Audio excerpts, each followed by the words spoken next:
In my previous life, I ascended from the grassroots to a position of considerable authority within the provincial government, having encountered every conceivable social gathering, gambling table, and seductive trap.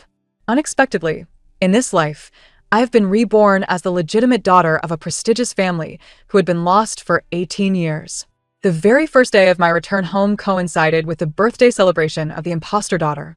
Clad in a faded, worn dress, I found myself cornered by them, treated as if I were a criminal on trial. My biological mother pinched her nose in disdain.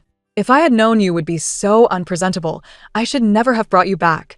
You've tarnished our family's reputation," she declared. My brother regarded me with cold indifference.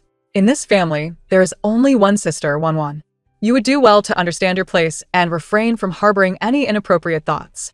The false daughter, adorned in a haute couture gown, spoke with feigned innocence. "Sister, please don't blame our parents. They are simply not accustomed to this yet. Perhaps you should apologize to me first? After all, you frightened my friends." I smiled and raised the glass of red wine before me. In my past life, this was referred to as a compliance test. In this life, it is termed a new recruit's initiation. I surveyed this family, burdened with cumbersome structure, unclear responsibilities, and a disorganized demeanor. A mere makeshift troop. Very well. This family unit is lacking. I shall take the reins personally, objective, to become the exemplary unit of the year. I swirled the dark red liquid in my glass, my gaze drifting past the others to fixate on a flustered waiter nearby. "Come here," I commanded. The waiter hesitated, pointing at himself in confusion. I nodded affirmatively. He approached hastily, bowing nervously. I handed him my wine glass and pointed to a small puddle of water on the floor, a remnant of the spill caused when Shin Wanwan's friend had jostled me earlier. "Please clean this up." Furthermore, I turned to my biological mother, that regal lady, and stated that, according to hospitality standards, the carpet, now stained, should be replaced immediately or guests should be directed to an alternative banquet area. Allowing such blemishes to mar the overall ambience of the event is a dereliction of your duties. My mother's meticulously applied makeup was now marred by the twitching of her lips, struggling to maintain composure. She began, but I ignored her.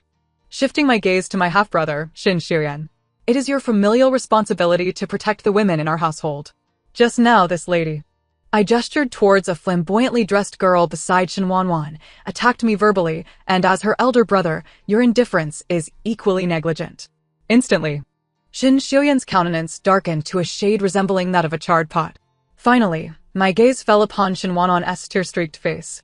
"As the guest of honor at this birthday celebration, your primary duty is to host our guests, not to incite internal discord and disrupt familial unity. Inciting emotional turmoil among guests and applying pressure on family members indicates a flawed approach to your responsibilities." I paused momentarily, delivering my conclusion in a calm tone. All three principal parties have failed in their duties. The organization of this birthday celebration is rated as unsatisfactory. The entire corner fell into a deathly silence. Tears clung to Shin Wanwan's eyelashes, forgotten in the moment. My mother trembled with fury, her fingers shaking as she pointed at me. Shin Xiuyan gritted his teeth, forcing out a few words through clenched jaws. "What do you think you are?" "I am Shinja," I declared, offering my name. "From this day forth, I shall assume the role of the true daughter of this household. I hope for pleasant cooperation among all colleagues." With that, I turned away from them. Striding through the crowd toward the buffet table, I took a plate and selected a piece of what appeared to be a decent Black Forest cake. Behind me, the silence erupted into a cacophony of suppressed chaos. After only a couple of bites, a tall, distinguished middle-aged man approached me, clad in a bespoke dark suit. He bore a slight resemblance to Shin Xiuyan, yet his eyes held a profound depth, exuding an aura of authority born from long-standing leadership. He was the head of this household, my biological father, Shin Zhenbang. Without uttering a word, he scrutinized me with a piercing gaze, assessing me from head to toe. I swallowed the cake calmly and met his gaze. "Is there something you need?" Finally, he spoke, his voice low and resonant. "You are Shinja?" "Indeed," I replied. "I've heard about the earlier incident." His brow furrowed slightly. "On your first day back, you've stirred up quite the commotion. Do you think that is appropriate?" I dabbed my mouth with a napkin. "Dad," I addressed him. His eyes flickered with a hint of surprise. "This isn't chaos. It's merely a corrective measure for a new employee's orientation. Your organization is fundamentally flawed. If it isn't rectified soon, it will inevitably lead to significant problems. Shen Junbang's pupils dilated in shock. Perhaps he had never before encountered such words, especially from a daughter he had just retrieved from the countryside. His expression darkened, and the atmosphere around him became ominously oppressive. It seems you lack both decorum and perspective. Rules are meant to resolve issues, not to create them, I countered, placing my plate down. Your rules have led to a lack of clarity in responsibilities within the family, blurring the lines between inside and outside. Do you believe that constitutes good governance? I pointed towards Shen Wanan, who was still sobbing in the corner. An outsider, devoid of any blood ties, can freely manipulate family resources and incite familial strife. Yet you, as the highest authority, choose to condone and enable such behavior. Dad, back at my previous workplace, we would refer to this as occupying a latrine without relieving oneself. Shen Junbang's lips twitched violently, nearly choking on his indignation. I ignored him and strode directly towards the exit of the banquet hall. Where are you going? His voice, strained with suppressed anger, called after me. To my room. I replied over my shoulder, unwilling to waste any more time on this ineffective and chaotic social gathering. Behind me, a murmur of shock rippled through the crowd. I could feel countless gazes probing me like searchlights. Upon returning to the small room hastily prepared for me, I shut the door, shutting out the clamor from outside. The first step in reorganizing this makeshift ensemble was to ascertain its structural framework and asset situation. I powered on the old computer in the room and began searching for information regarding the Shin Group online. The following morning, I was awakened by a knock on the door. It was the housekeeper, her face stern as she informed me that my mother had decreed. Since I was so fond of rules, I was to abide by the Shin family's regulations. You are not permitted to step outside without authorization. Meals will be delivered to you thrice daily. It appeared they intended to confine me. I nodded, acknowledging her instructions. After the housekeeper left, I surveyed the breakfast delivered to me, plain porridge accompanied by pickled vegetables, insipid and lacking substance. So they are resorting to differential treatment, I mused. I took my time finishing the meal before returning to my examination of the old computer. The Shin family's network was not restricted for me. Over the course of the day, I meticulously reviewed the Shin Group's public financial reports from the past 5 years, along with any news articles, interviews, and personnel changes I could find. By afternoon, I had garnered a substantial understanding of the organization's current state. The Shen Group primarily operated in traditional real estate, but had been struggling to adapt to market pressures in recent years, repeatedly failing in its attempts to transform. Internal management was chaotic, rife with nepotism. Several key positions were occupied by relatives of my mother. Shin Junbang was ambitious yet obstinate, dismissing any advice. Shin Xiuyan, currently serving as the group's vice president, was ineffectual, his projects resulting in significant losses. And Shin Wanan, the counterfeit daughter, was particularly noteworthy. She possessed 5% of the group's shares, earning millions in dividends annually. Moreover, she had established a personal studio, operating under the Shin Group's name, securing contracts for the group's promotional and design work at prices far exceeding market rates. Effortlessly siphoning off tens of millions from the group, she was a veritable parasite. I gazed at the gaudy, aesthetically displeasing promotional posters produced by Shin Wanwan's studio displayed on the computer screen and couldn't help but chuckle. This was not nurturing a daughter, it was akin to harboring a massive pest. On the third day, my confinement was unexpectedly lifted. This was due to the impending birthday celebration of Shin Leo Taitai, my grandmother, which necessitated the entire family gathering at the ancestral home for a meal. My mother dispatched the housekeeper to deliver a dress to me, a pale pink, outdated style, reminiscent of something pulled from the depths of a storage trunk. In contrast, Shin Wanwan stood at the bottom of the stairs in an exquisite Chanel ensemble, her makeup flawlessly applied, waiting for my arrival. Upon seeing me descend, a flicker of triumph crossed her eyes, quickly replaced by a facade of innocence. Sister, please don't mind. It's just that we couldn't find a suitable outfit for you in the house at the moment. Though this dress is a bit old, it is still a designer piece. I remained silent, merely observing her. She felt my gaze and instinctively turned her face away, visibly unnerved. Upon arriving at the ancestral home, the entire family had gathered. My grandmother occupied the main seat, exuding an authoritative presence even without a word. She cast a dispassionate glance in my direction before pulling Shin Wanwan close, warmly inviting her to sit beside her. Our Wanwan is becoming more and more beautiful. At the dinner table, everyone surrounded Shin Wanwan, laughing and chatting, creating a lively atmosphere. I was relegated to the farthest end of the table, overlooked and ignored, akin to an intern responsible for serving tea. Halfway through the meal, Shin Wanwan suddenly exclaimed, dropping her spoon, which clattered to the floor, splattering soup all over her. Tears immediately welled in her eyes as she gazed at me with a wounded expression. "Sister, why did you bump into me all of a sudden?" In an instant, all eyes were fixed upon me. I was leisurely gnawing at a rib. Upon hearing the commotion, I set down my chopsticks and raised my head. "Did I collide with you?" "Yes," a cousin beside her chimed in immediately. "I saw it. You extended your arm and bumped into Sister Wanwan." My mother's expression darkened instantly, her voice sharp and accusatory. "Shinja, do you have no sense of decorum? You dare to act so recklessly in front of Grandma."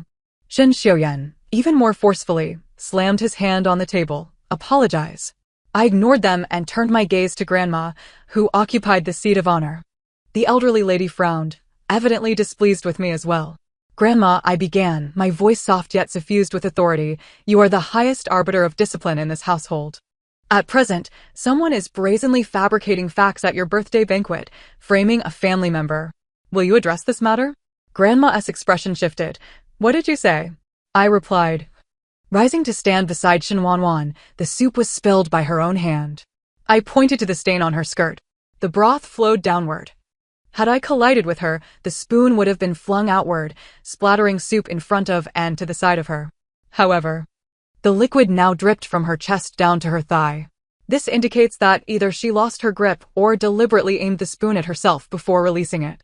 I picked up the serving spoon from the table and demonstrated simply. The laws of physics do not lie. In an instant, Shin Wanwan's face drained of color. The entire table sat in stunned silence, exchanging bewildered glances. I turned my attention to the cousin who had perjured herself. As a bystander providing false testimony, "You are obstructing a superior's judgment. This is disloyalty and dishonesty." The cousin's face flushed a deep shade of crimson. Finally, I returned to Grandma and performed a slight bow. "The emergence of misconduct within the family necessitates your supervision and management as the elder leader. I suggest that Shin Wanwan be subjected to stern criticism and education. As for the one who provided false testimony, a verbal warning is warranted." As for myself, I smiled. Having been unjustly wronged and mentally harmed, I demand that Shin Wanwan publicly apologize to me and compensate for my emotional distress. "Not much. Just the price of her outfit today." A sudden burst of laughter erupted as someone could not contain themselves and spluttered soup everywhere. The birthday banquet at the old residence concluded on a sour note. Shin Wanwan was summoned to Grandma's study, where she was reprimanded vigorously behind closed doors. When she emerged, her eyes were swollen like walnuts. She did not compensate me, but before the whole family, she gritted her teeth and offered an apology.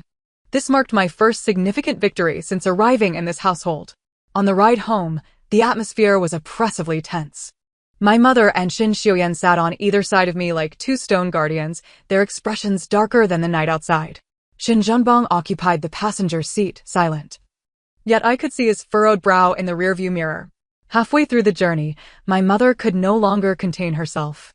"Shinja, what exactly do you intend to do?" Her voice was shrill. "Do you relish turning this family upside down?" "I am assisting you," I replied calmly. "Assisting me?" She scoffed as if hearing a grand jest. "You have brought me nothing but shame, and yet you claim to assist me? As the direct overseer of family matters, you lack even the most basic ability to discern character. Shin Wanwan has been sowing discord under your nose, and not only are you oblivious, but you also consistently support her. How will anyone respect your authority if this continues? Today, I am helping you uphold your leadership."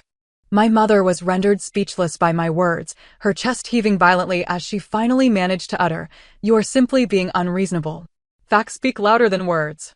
I leaned back in my chair, closed my eyes, and invited her to contemplate this further. In the days that followed that evening, the household fell into a profound silence. Shin Wanwan began to evade me, and my mother's gaze towards me transformed from mere disdain to something more complex. I seized this opportunity to embark on the second phase of my family discipline reform plan, establishing rules and regulations. I spent an entire night drafting the Code of Conduct and Reward and Punishment Regulations for Shin family members, draft. This document meticulously outlined the rights, duties, and responsibilities of family members, along with various rewards and penalties for differing circumstances. For instance, those who instigate discord and create familial strife would have 50 of their monthly allowance deducted and be required to submit a written reflection of no less than 1,000 words. Conversely, those who make outstanding contributions to the family could receive a family contribution award along with material rewards. The following morning, during breakfast, I distributed printed copies of the draft to everyone, placing one in front of each person's plate. This is the draft of a family code of conduct I have composed. You may peruse it and offer your opinions.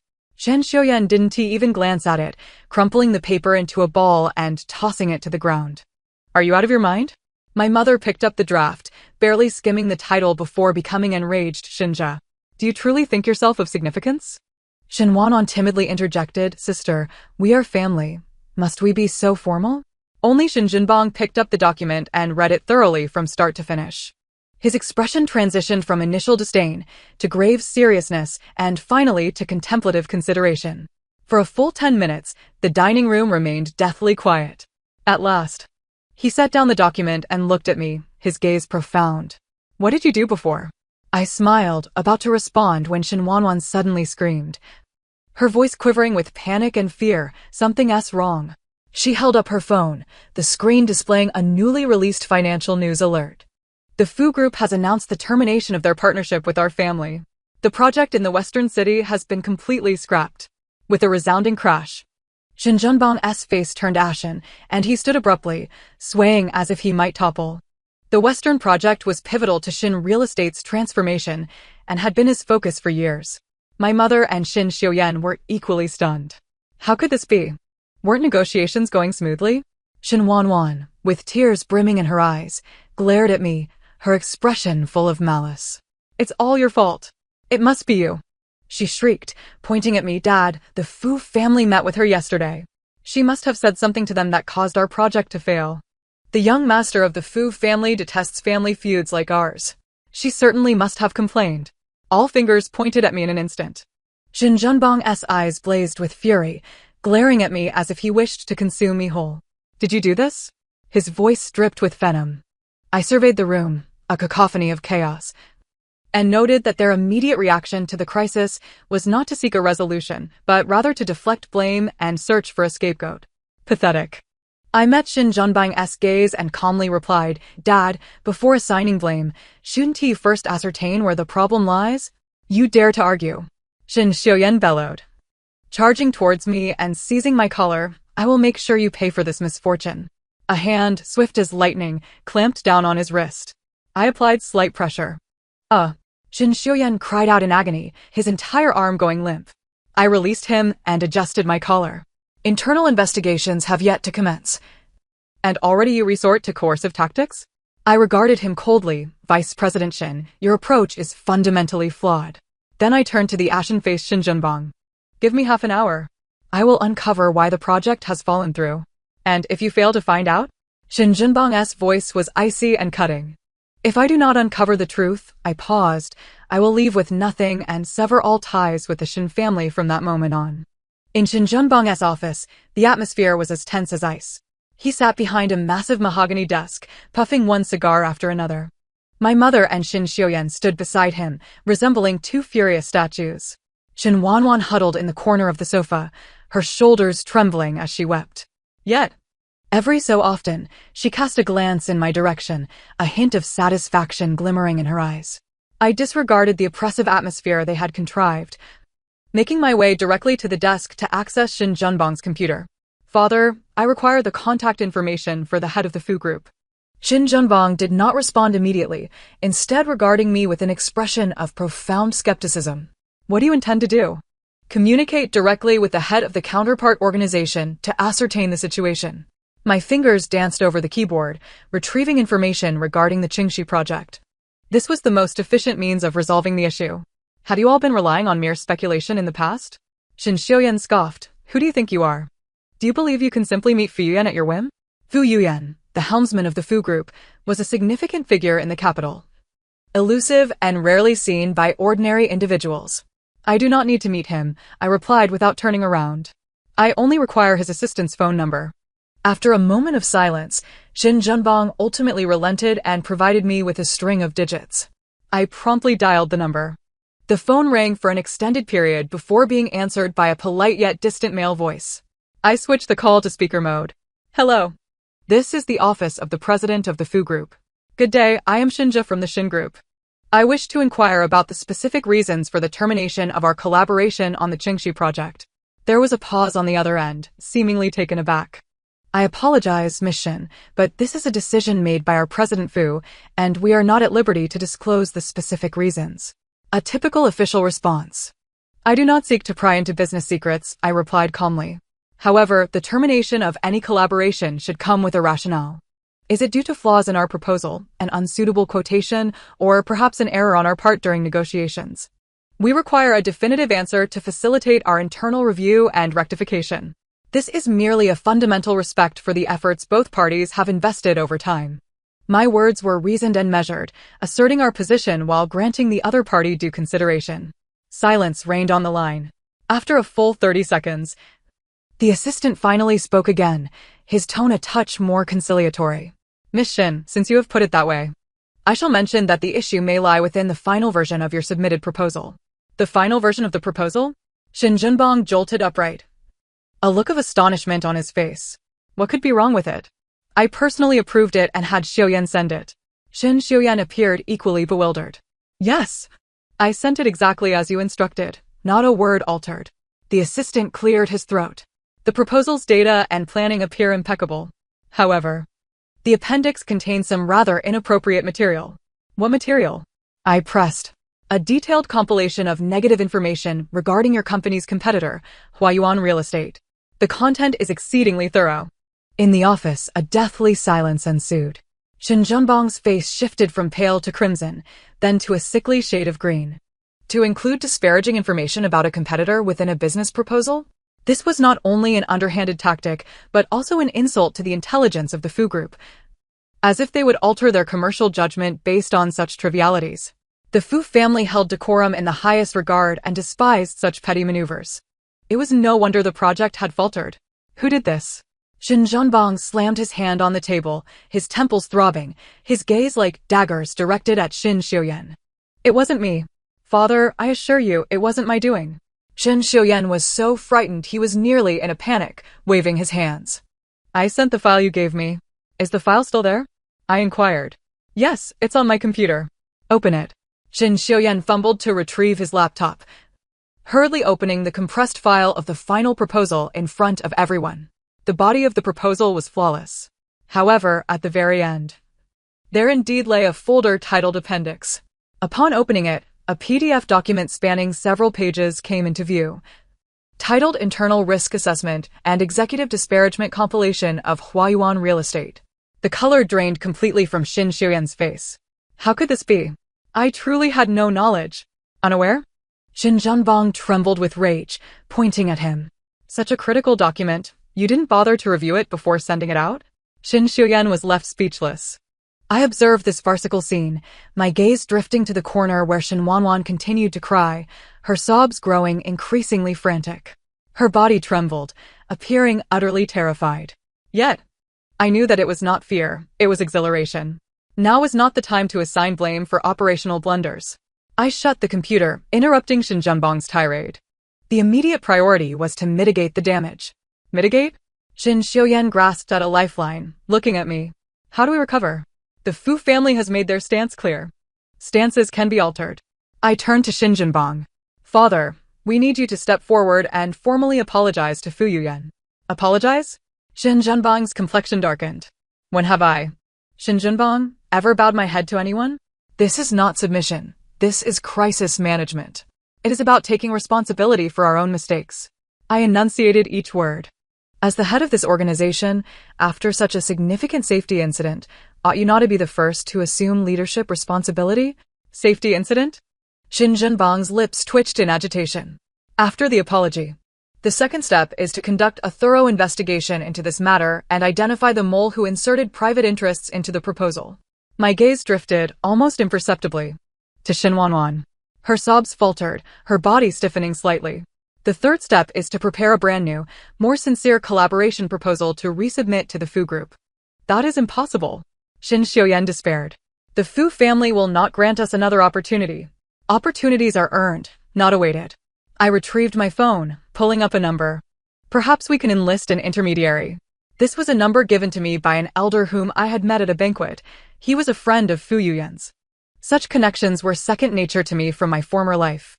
Xin Zhenbang regarded me, his expression a complex tapestry of shock, skepticism, and a glimmer of hope. Very well. He finally managed to utter, I will grant you 3 days. If there is no progress within those 3 days, you are to leave the Xin family. Having received the authorization, I immediately commenced action. First, I drafted a heartfelt letter of apology in Xin Zhenbang's name, sending it to Fu Yuyan's assistant. In the letter, I took full responsibility for the internal management oversights and the mistakes of individual employees, assuring that the Xin Group would undergo serious internal rectification. Next, I contacted the elder to request his assistance in arranging a meeting with Fu Yuyan. Only after completing these tasks did I have the time to address the mole issue. I instructed Xin Xiuyan to send me a copy of the problematic file from his computer. Having previously worked in the information department, I was well acquainted with such matters. Soon, I traced the file's properties and examined the creation and modification records. The file was created under an unfamiliar username. However, the last modification, specifically, the addition of the appendix, occurred just 5 minutes before Xin Xiuyan sent the email. The IP address used for this operation belonged to my family's residence. At that time, aside from the servants, only the 4 of us were at home. Xin Zhenbang and my mother would not engage in such actions. Although Xin Xiuyan was foolish, this was his father's hard work. He lacked both the courage and the motive to destroy it. Thus, only one answer remained. I compiled the investigation results into a simple report and placed it on Xin Zhenbang's desk. He stared at the report, particularly at the timestamp of the last modification and the IP address associated with the Xin family villa, his expression growing ominously dark. Wan, he whispered the name, his voice laden with disbelief and sorrow. At that moment, a knock echoed at the study door. Xinhuan entered, cradling a bowl of ginseng soup, her tear-streaked face exuding an air of fragile innocence. Dad, please don't be angry. It's not worth ruining your health over, she pleaded. I was wrong to doubt my sister. Her words faltered upon catching sight of the report laid out on Xin Zhenbang's desk. Her pupils dilated in an instant, the color draining from her face. What is this? Xinhuan's voice trembled. Xin Zhenbang remained silent, simply pushing the report toward her. As she scrutinized the clearly marked modification timestamps and IP addresses, her body swayed perilously. And no, it wasn't me, she fervently shook her head, tears spilling like pearls from a broken string. Dad, it truly wasn't me. Why would I do such a thing? The Qingxi project is of utmost importance to our family. Indeed, why would you do this? Xin Zhenbang's voice, though soft, bore the weight of 1,000 judgments.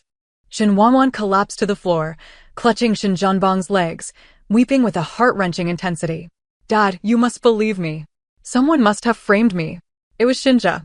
It has to be her. She pointed to me. She understands computers. She forged all of this to drive me out of this home. I stood by, coldly observing her performance. Even at this juncture, she did not hesitate to retaliate. Her professional skills were indeed commendable. Frame you? I chuckled. Having just returned home a few days ago, I don't even know your computer password. How could I frame you? Moreover, what motive do I have? What benefit would it bring me to sabotage the Qingxi project? I am not like some people, waiting annually for dividends from shares in a group. My words pierced her like a needle, halting her cries. Xin Zhenbang's gaze sharpened. I will give you one more chance, he said, fixing his eyes on Xinhuan. Enunciating each word clearly. Xinhuan trembled, a flicker of despair flashing in her eyes. She realized she could no longer conceal the truth. I didn't mean to. She finally broke. It was Director Zhao from Huayuan Real Estate. He found me. Huayuan Real Estate, the sworn enemy of the Xin family. He promised me that if I helped sabotage the Qingxi project, he would give me 3% of Huayuan shares. 3%. Gasps filled the office. Huayuan's scale far surpassed that of the Xin family, and 3% represented billions in value. For the sake of money, She was willing to betray the family that had nurtured her for 18 years. Shin Zhenbang shut his eyes, agony and disappointment etched on his face. Their mother covered her mouth, incredulity washing over her as she gazed at the daughter she had cherished since childhood. Shin Xiuyan's eyes turned crimson, his finger pointing at her. Overcome with rage and unable to articulate his thoughts. "You ungrateful wretch." "I am not." Shin Wanon screamed, "On what grounds do you accuse me?" She rose from the ground, wiping her tears, her expression bordering on madness. "I was never your daughter. My surname is Lin, not Shin. My mother said that my father became disabled while working as a security guard for you, taking the hit for you, and only received a meager compensation in return. Staying in this family, consuming your resources, is what I am owed. It is you who owes us." Her twisted rhetoric left everyone stunned. I looked at her, finally grasping the whole truth. This was not a mere case of mistaken identity, it was a meticulously orchestrated scheme of parasitism and revenge spanning 18 years. "Who are your real parents?" I posed the most crucial question. Shin Wanon smirked, about to respond when the study door was abruptly flung open. A woman in her 50s, clad in a maid's uniform, rushed in, shielding Shin Wanon behind her. It was Lin Sa, the longtime maid of the household, who had worked for the Shins for over 20 years. "Do not bully my daughter," she proclaimed, arms outstretched like a protective hen, her face twisted in fury. In that moment, the truth became glaringly apparent. The entire Shin family was paralyzed by this shocking revelation.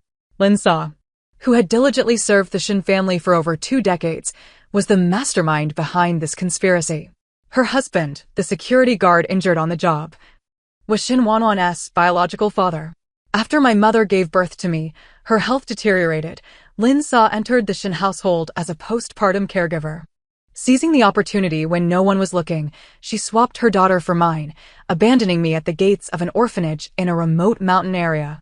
She remained in the Shin household as a maid, watching her biological daughter enjoy everything that was rightfully mine, while her husband squandered the compensation money, regularly siphoning off large sums from Lin Sa and Shin Wanwan. For years, the 3 of them had clung to the Shin family like leeches attached to a great tree. My mother fainted on the spot. Shin Zhenbang seemed to age a decade in a single night. Shin Xiuyan fell into a spiral of self-doubt, realizing that his beloved sister was the daughter of their enemy. I became the only one standing firm in this household. I had no time to wallow in the sorrow of my lineage. The pressing matter at hand was to address the chaos before me. My first action was to call the police. Lin Sa and her husband were implicated in child trafficking and fraud, and Shin Wanwan, as an accomplice, could not escape culpability.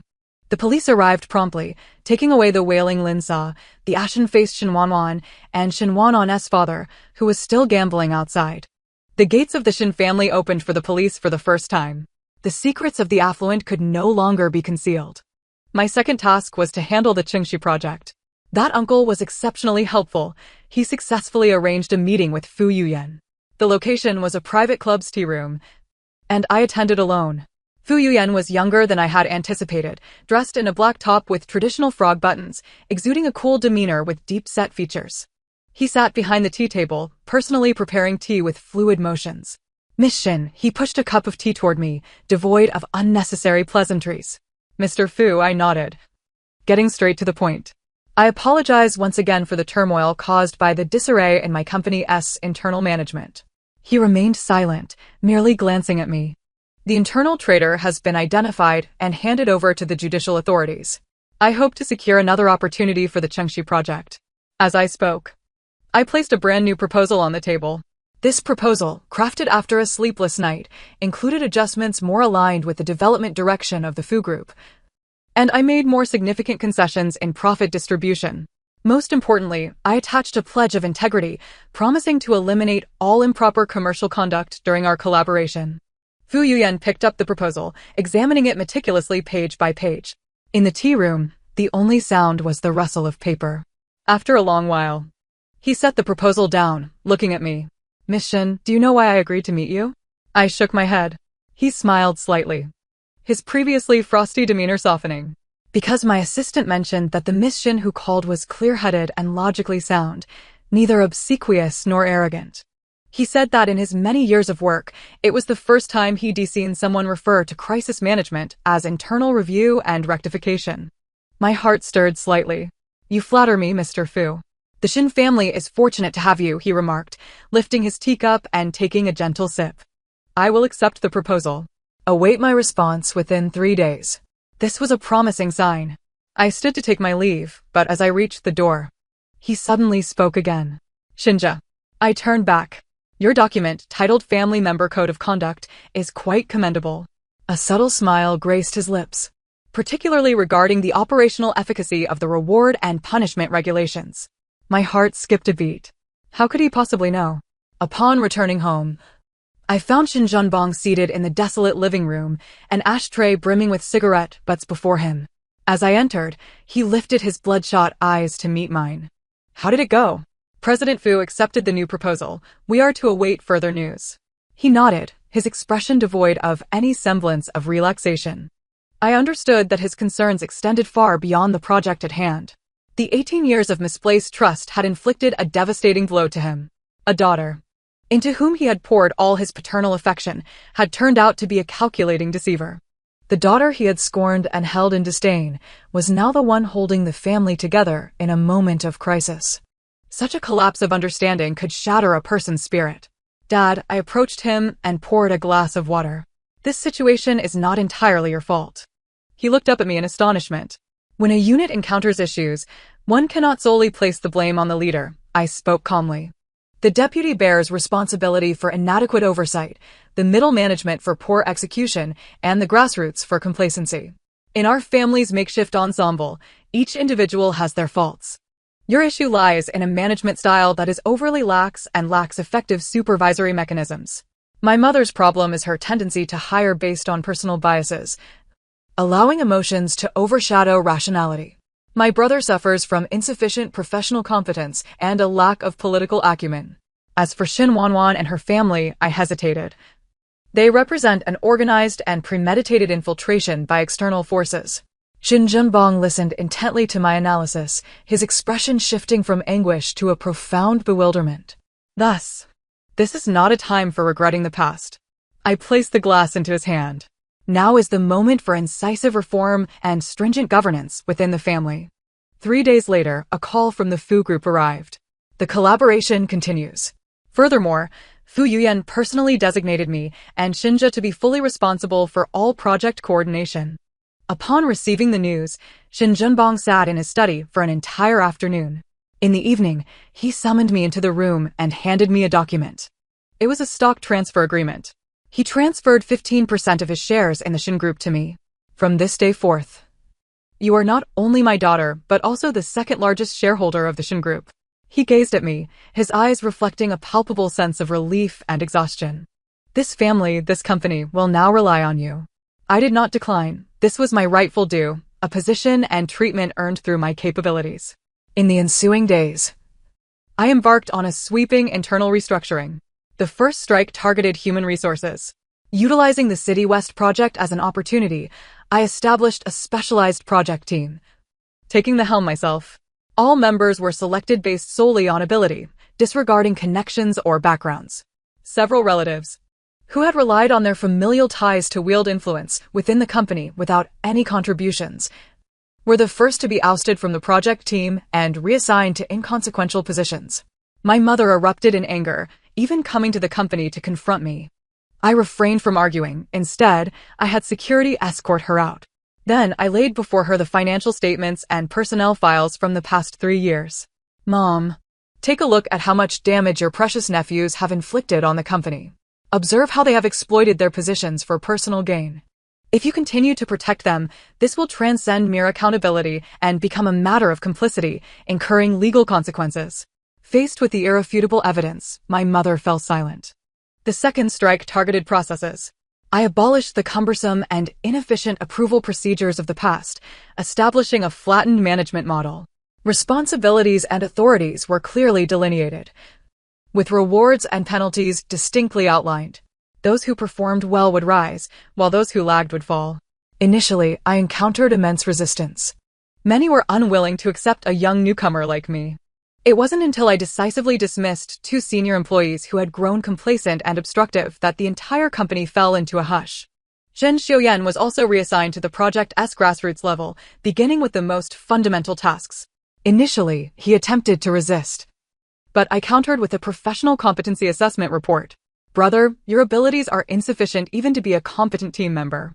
Starting from the grassroots is an opportunity for you to learn and grow. This is called cadre decentralization for grassroots experience. You can return once your performance meets the standards. Shen Xiuyan, his face flushed from the scathing report, ultimately accepted the arrangement in silence. Surprisingly, removed from his previous environment, he settled down and performed commendably. 1 year later, the first phase of the City West project was successfully completed, achieving remarkable sales figures that year. The stock price of the Shin Group soared, successfully emerging from its predicament and entering a new phase of development.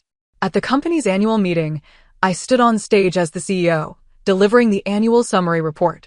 In the front row, Shin Junbong watched me, his eyes filled with pride and satisfaction. My mother had also come, now deeply involved in charitable endeavors. She had become significantly gentler. Upon seeing me, she smiled and nodded. Shen Xiuyan had ascended to the position of project director through his own merits, sitting in the audience, diligently taking notes, his demeanor now more composed and capable. I had finally transformed our makeshift ensemble into a modernized team capable of tackling formidable challenges with commendable ethics. As the annual meeting concluded, I received a call from Fu Yuyan. "Congratulations, General Manager Shin," he said, his voice imbued with warmth. "Are you free tonight? Let us celebrate." "Absolutely," I replied enthusiastically. We arranged to meet at a riverside restaurant. This evening, he donned a tailored deep gray suit instead of traditional attire, which accentuated his tall frame. Pouring me a glass of red wine, he inquired, "What became of your family member code of conduct?" I smiled. It was implemented and yielded quite favorable results. "Oh, really?" His interest piqued. He raised an eyebrow. "What accomplishments have you seen?" My father gave up cigars and began to focus on his health. My mother no longer engages in the petty rivalries of the socialite circles. She has discovered her own value. My brother has become a workaholic. "And you?" He gazed at me intently. "As for me," I replied, swirling the wine in my glass, "I have succeeded in transforming our family into an exemplary unit of the year." He chuckled softly. "Shinja," he suddenly turned serious, "I have observed you for a year. From your eloquence at banquets to your spirited arguments at the old residence, and your resolute leadership in restructuring the company, I believe you are the most extraordinary person I have ever encountered." "And so?" I met his gaze. "So?" He raised his glass toward me. "I wish to apply to join your exemplary unit." "May I? And what position would that entail?" I asked with a smile. "Family member."